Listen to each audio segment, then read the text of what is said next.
What is going on, everyone? Welcome to week 8 of my fat loss vlog. I genuinely feel like I'm now only just getting started with this, which means things are going just as I planned.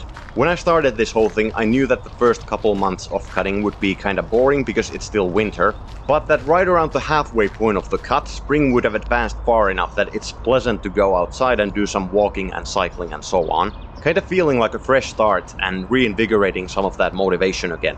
And that is exactly what has been going on in these last couple weeks. Anyway, my waist was 1 centimeter less this week than the previous one, so keeping up a good pace with that. Every other measurement was the same. Here, on the other hand, are my average calories per day and my average weight. The calories were the same as always, even though I was a lot more active this week. And the weight was 0.8 kilos less than the previous week, which puts us at 4.9 kilos total weight lost. As the week kept progressing further and further, I was actually seeing more and more changes in the mirror, as well as feeling less fat overall. When you're losing weight, the visual changes aren't really linear. Instead, you have these sudden moments of change every 3 to 4 weeks or so. And this was one of them. Walked over 10,000 steps a day on average this week. It's getting easier and I actually want to go out and move as much as I can. Was also cycling quite a bit. When I'm cycling, I like to have a destination, so I usually get away from the city to a gas station or something, then eat something there, drink a coffee, and then cycle back. I have always thought, and I believe I said it here once as well, that when I'm losing weight, I would rather be very active and eat a little bit more, rather than be inactive and eat very little. And this is the definition of that. There was one day in particular this week where I moved so much that even though I ate about 3,000 calories, my deficit was probably still around 1,000 calories for the day. Just like 3 weeks ago, I woke up on Sunday evening, so I decided to do my Monday workout on Monday early morning, having been up for 14 hours and not having eaten anything for around 5 hours. And just like 3 weeks ago, I forgot my goddamn fucking shorts again, only noticing it at the gym. And it's my PR week. Well, let's get into it. I was dreading these 5x5 145 kilo squats for the past 3 weeks, but I managed to finish every set successfully with that weight, so very glad about that.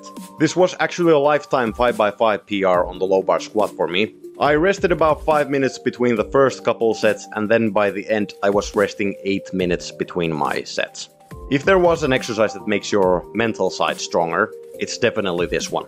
When you know you have 5 heavy sets of squats ahead of you, it feels like you're in the eye of the storm.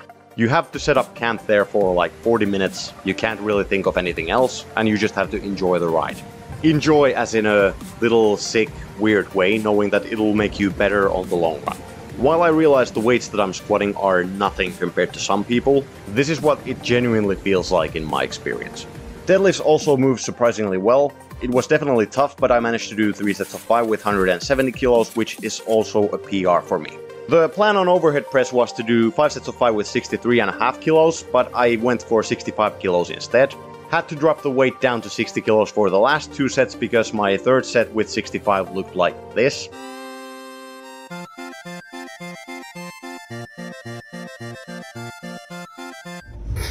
Funnily enough, the Eleiko jaw locks that I used weigh 0.25 kilos each, so in reality I was doing 3 sets of 5 with 65.5 kilos and then 2 sets of 5 with 60.5 kilos, and if you calculate the average, it ends up being 63.5 kilos per set. So I basically reached my goal accidentally. Managed to complete 5 sets of 5 with 15 kilos added on chin-ups. Wasn't the easiest thing, but when you calculate the total weight with my body weight included, it's a PR by a mile. Now check out this last rep here. Definitely some visible effort there. As I said, this is the peak week of my current progression, so I will be making things lighter along with some modifications next week again. Really feel like I need those, can't wait for training to be fun and doable again for a couple weeks. That basically concludes the lower body lifts of this week. Managed to complete all of them, which is, in my opinion, the most important thing. Whether you like it aesthetically or not, the lower body along with your back is where the strength of the body lies. Bench was okay. I managed to complete 5 sets of 5 with 112.5 kilos, which was the goal. Not my all-time PR, but pretty good given that I've lost 5 kilos of body weight at this point. Barbell rows went pretty well as well, managed to do 4 sets of 8 with 92.5 kilos, which was the goal. Definitely noticing that my grip got a lot better in just 4 weeks of doing these without straps. I finally managed to beat my previous 7-minute chin-up record by a couple reps, getting 38 total. And check this out, on push-ups I got 130 reps in 7 minutes. The previous one was 112, so it was plus 18 from last time. I have no idea what's going on. This is actually more reps than I got 4 years ago when my body weight was like 15 kilos less. I can only conclude that body weight doesn't affect your push-ups as much as it affects your chin-ups. My legs are big and a lot of my body weight is there, and they aren't really that big of a problem on push-ups, but on chin-ups they are basically dead weight. On sit-ups I managed to get 135 in 7 minutes, which is plus 10 from last week, making some pretty big strides here.